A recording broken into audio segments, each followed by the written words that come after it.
Good day, grade 12s. My name is Carden Madzokere. I would like to welcome you to lesson number 15 from my textbook, The Distinction Bound Student, grade 12.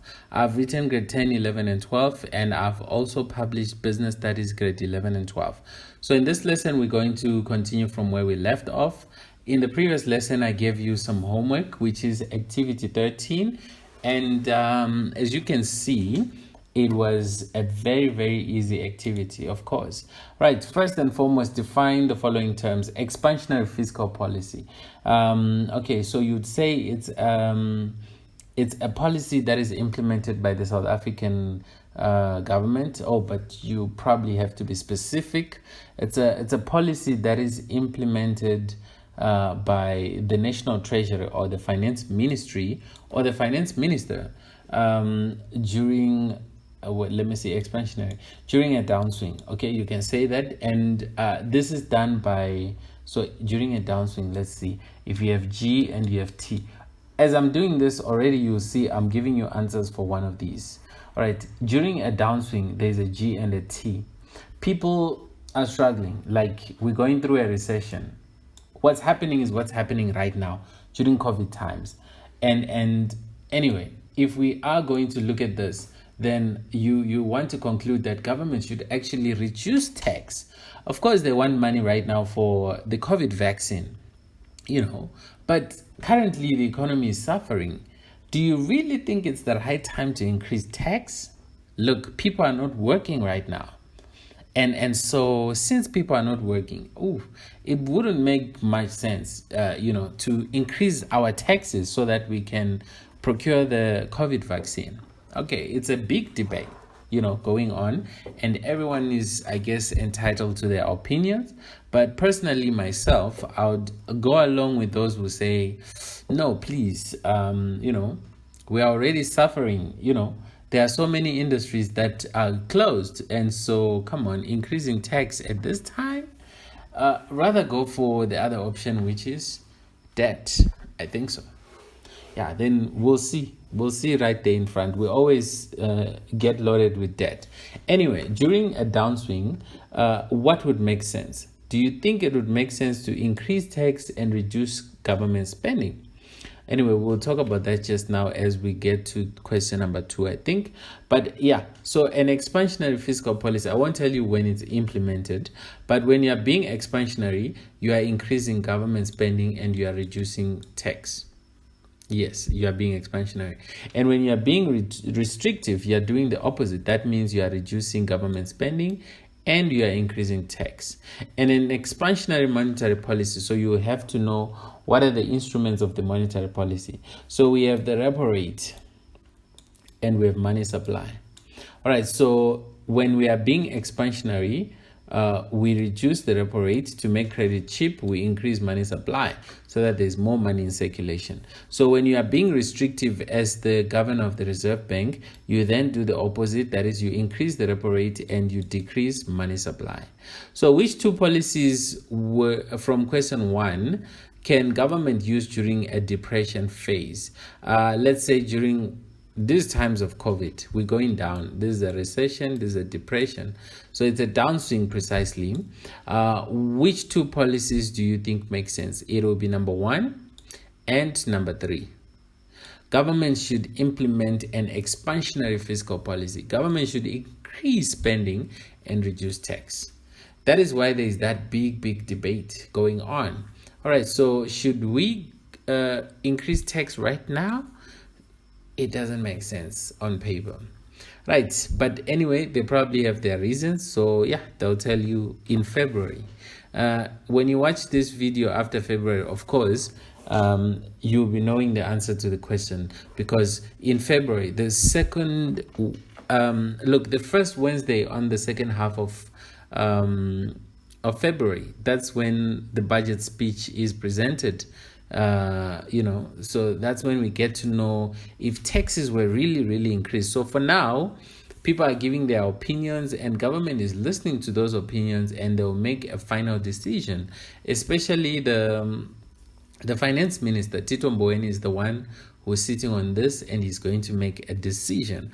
All of us can come up with our opinions, but not to say they won't count, they're going to get to his ears and he's going to make a decision. He's also going to make use of what he knows. And obviously they are on the ground. They probably know more than we do. All right, so number 3, which institution is responsible for executing the monetary policy? That would be the South African Reserve Bank. Last but not least, name 2 instruments of the fiscal policy.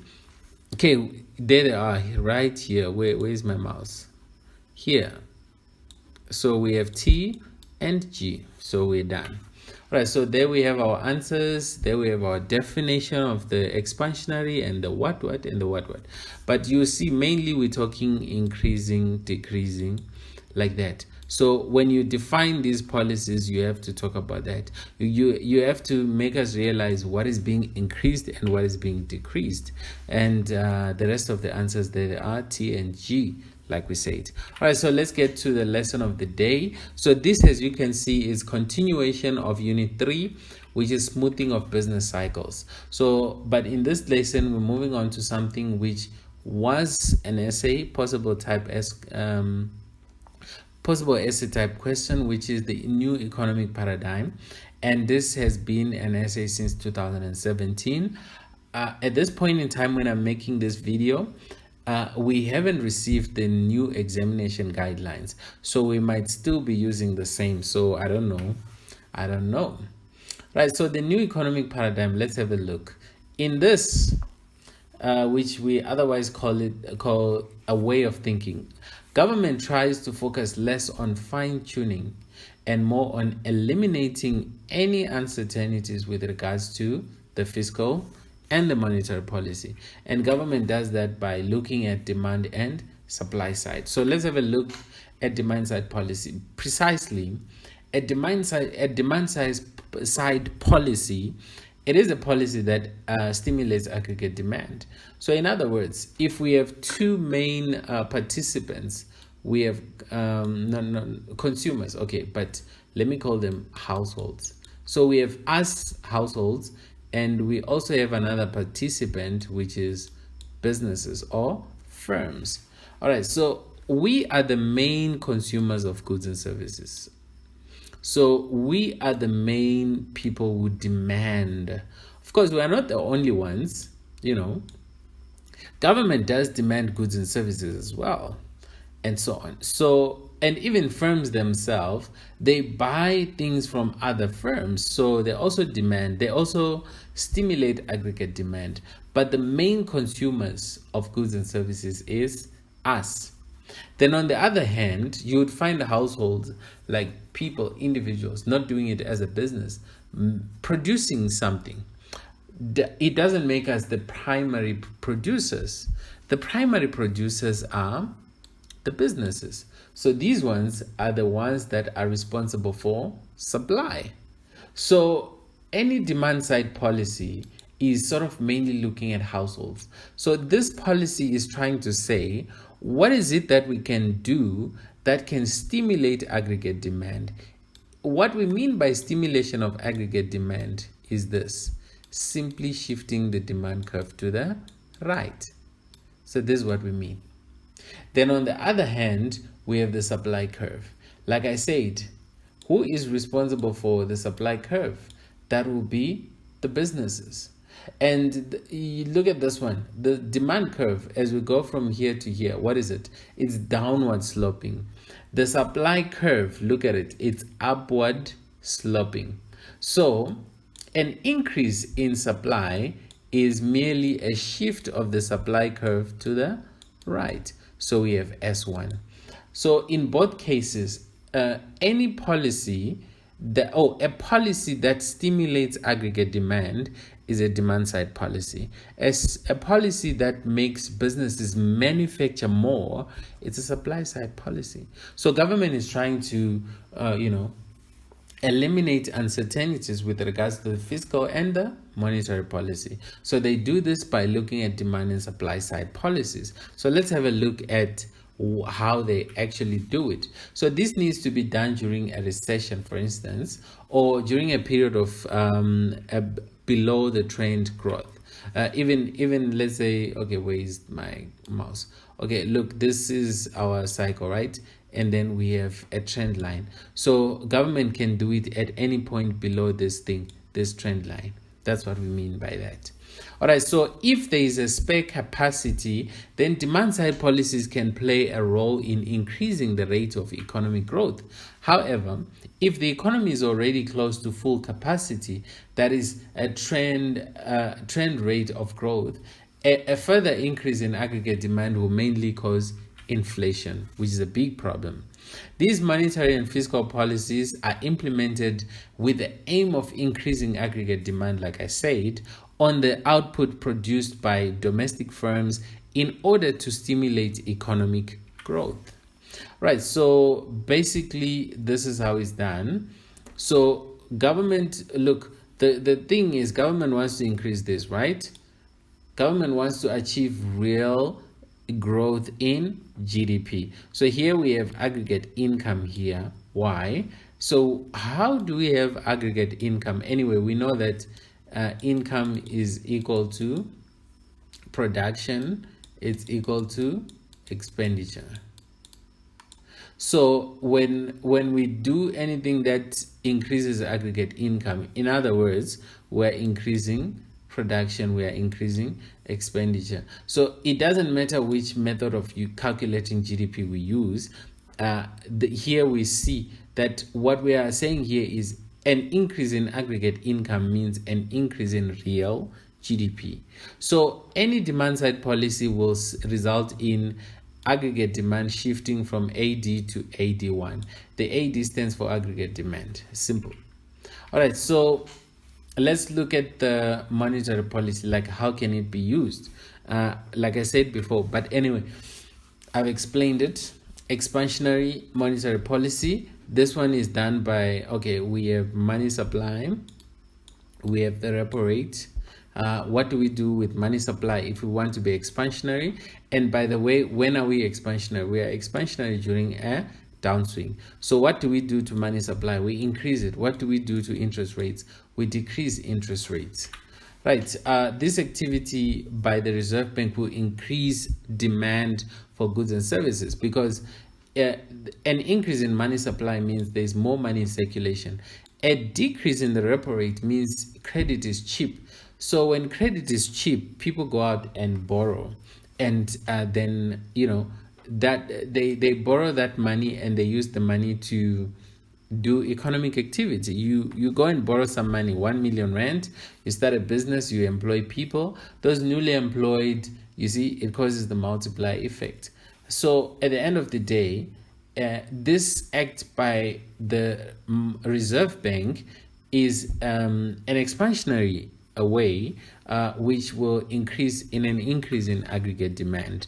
Then the opposite is restrictive, which would make sense to be restrictive during an upswing. So this is done by doing the opposite. Look here, increasing interest rates, so that is this, and reducing money supply, that is this. So it is merely the opposite. And then the fiscal policy can also be expansionary and can also be restrictive. I'm not going into detail because this is a repetition. We've been doing this, and so here expansionary or a restrictive. So the same is done. Look here, expenditure goes down, tax goes up, and then here where is it, tax goes down. And so when expenditure goes up, what are we doing? We are being expansionary. And when taxes go up, what are we doing? We are being restrictive. Because how? Because when tax goes up, there is less money in our pockets. When tax goes down, there is more money in our pockets. So it's a simple. If we look at these words, leakages, injections, if you look at this, you will see that it makes absolute sense. All right, then we have supply side policies. Like I said, these are policies that are mainly that will not increase our willingness to buy, but these policies will make businesses be more willing to produce. So supply is going to increase. So what is it that government can do? Number one, Government can try to increase the efficiency of markets to make them more competitive. So yes, we all know the Competition Commission, Appeal Court, or Tribunal. Oh, sorry, I forget that. This is term one, and you haven't done markets, so you probably wouldn't know the Competition Commission. Sorry. All right, but anyway, the supply side policies will stimulate supply, aggregate supply. So how can government do this? Government can do this by deregulation. And let me try to think of a weird example. Let's say, for instance, for you to be able to sell magwinya. Okay, magwinya is fat cook, to those of you who don't know. All right, mostly I live in Pretoria, and in most cases you would see people selling magwinya in the morning. You'll find them by street corners and so on. So they make those fat cooks in the morning, and people, it's a big market, people buy. But you can clearly see that type of business is informal, right? Let's say, for instance, government tries to be, to be strict, and then they start saying to those people, you cannot sell magwinya unless you have a license. And then, okay, so they're trying to regulate this particular market. They say, okay, you need a trading license, you need to register a business. Okay, that is putting regulation unnecessarily in a way. Look at it. Okay, some people will say, okay, fine, it's our only option. They go out and register companies. Now, the problem could come when it's getting a license, let's say. So now they need a license. Then they go to, let's say, City of Tshwane to apply for the license. And then they are told that the license costs 10,000 and it will take 2 years to come out. Do you think you'd pay 10,000 to start a magwinya business, to just have a street corner outside there? They don't build anything for you, but to just say this is your spot. Do you think people would continue to supply that particular, a need? I don't think they would. Okay, so deregulation would be something like, okay, let's make it simple. Okay, fine. Yes, they'll need a license. Number one, the license is for free. Number two, you go apply for it at 8 in the morning. By 10 o'clock or by 9 o'clock, you have your license. What do you think would happen to the supply of magwinya? Would it go up or it would go down? It definitely would go up if government would deregulate. If government would remove those unnecessary interventions, and just let certain things happen, that is going to increase the supply of whatever it is that businesses would want to supply. I think you understand. The next one is competition. Encourage competition by implementing and monitoring the Competition Act. This can also be achieved by encouraging and supporting entrepreneurship. Then the next one is privatization. This helps increase competition. That is very true. So in terms of increasing efficiency of markets, we have number one, deregulation. Number two, we have competition. Number three, we have privatization. The next one is decrease in production costs. How do we decrease production costs? Number one, government could subsidize to reduce production costs. So if government subsidizes the production of something, there's going to be an increase in the production of that particular item. Now, if me saying what I'm saying, what do you see? You see simply a shift of the supply curve to S1. Okay, like that. The next one, decrease administrative costs, red tape. This is, more or less the same as what I was talking about with deregulation. Then the last thing, with this regard, is increasing the efficiency of inputs. This can be done by decreasing tax and encouraging firms to use modern technology. Oh, I forgot. Improve the quality of human resource through the Skills Development Act. And then provide free advisory services. All right, so this is what we have. We want to increase income. Where's my mouse? Okay, there. Yes, this one, income from Y to Y1. Okay, and by so doing, we're increasing real GDP. So we're trying to achieve economic growth. And how are we doing it? We are using supply side policy. And then you can see as a result, supply shifts, so it's a policy that is going to increase aggregate supply. But yes, it's going to cause price to go down. The other one that we saw back there, which is the demand side policy, it will cause price to go up.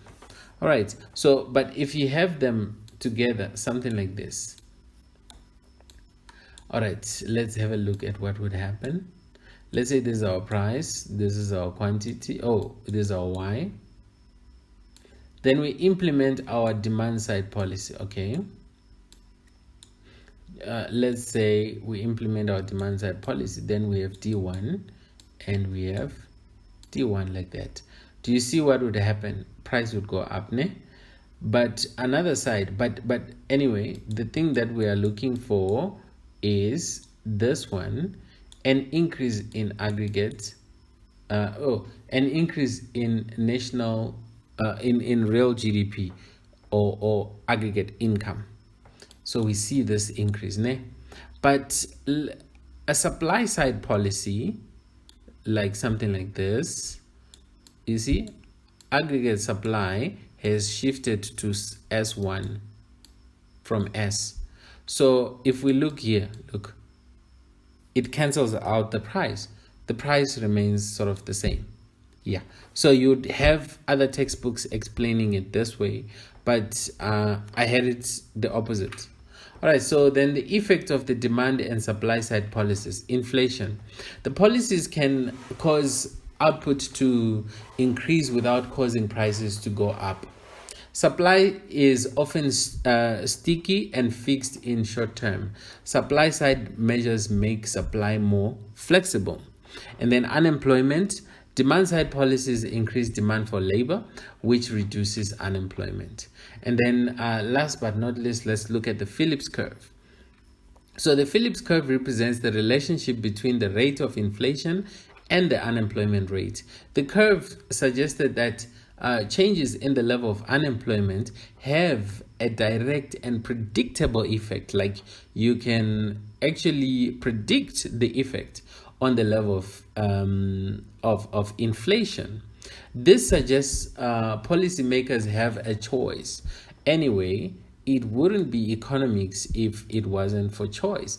And we choose because, in this case, we whatever it is, like it's predictable that a policy that we implement is going to either increase inflation, which is a bad thing, but that policy will be something that is dealing with unemployment, and so it is going to reduce unemployment, which is a good thing.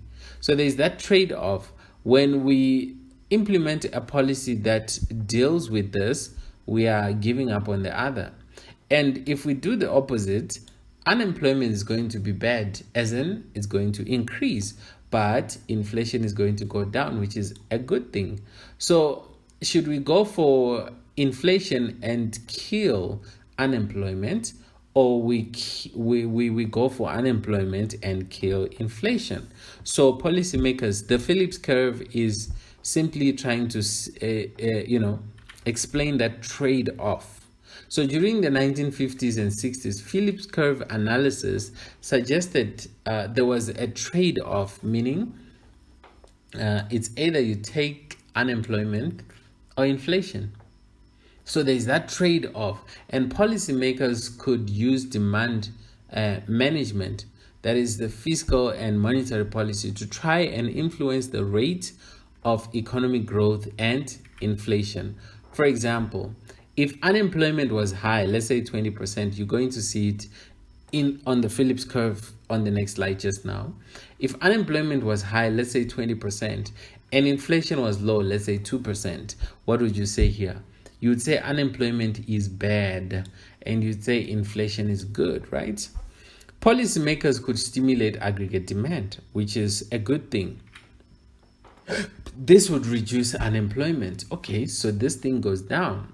20%, it goes down. Let's say to 5%. Oh, so what happens now to unemployment?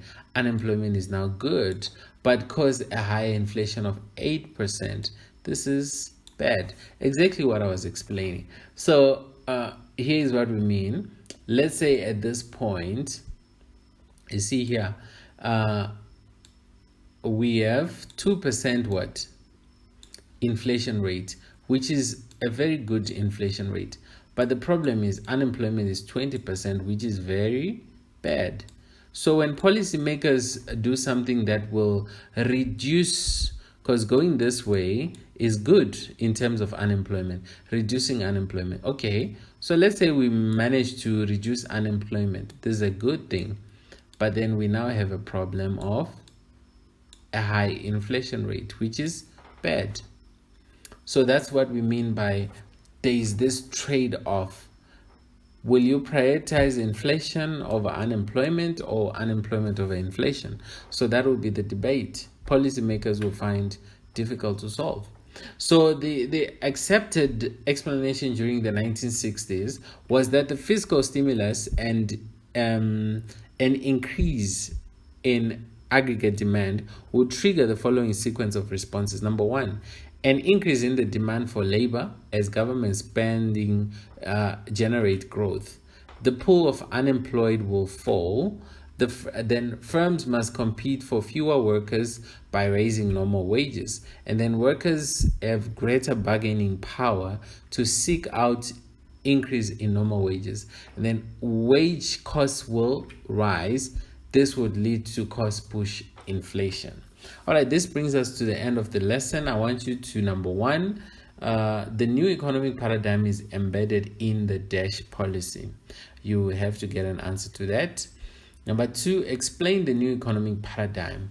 For 8 marks, make sure you see this part here. It's 8 marks. So you're not just saying government focuses on less fine-tuning and more on eliminating uncertainties with regards to fiscal and monetary policy. You have to, that will be just 2 marks. So where's the other 6 marks? The next one, briefly explain how the South African government would apply the fiscal and monetary policy, that is demand and supply side, to smooth out business cycles. Again, this one is for 8 marks. So you have to do it like that, 8 marks. All right, boys and girls, ladies and gentlemen, thank you so much for watching. I ask you strongly to please subscribe to the YouTube channel, share the video to those of you like your friends and relatives and teachers and learners. Anyone that you know could benefit from this, please share with them. And if you're in grade 12 and you know someone who might be in need, grade 10 and 11, please also refer them to my channel. I'm busy with videos for grade 10 and 11 as well. So thank you so much. I'll see you in the next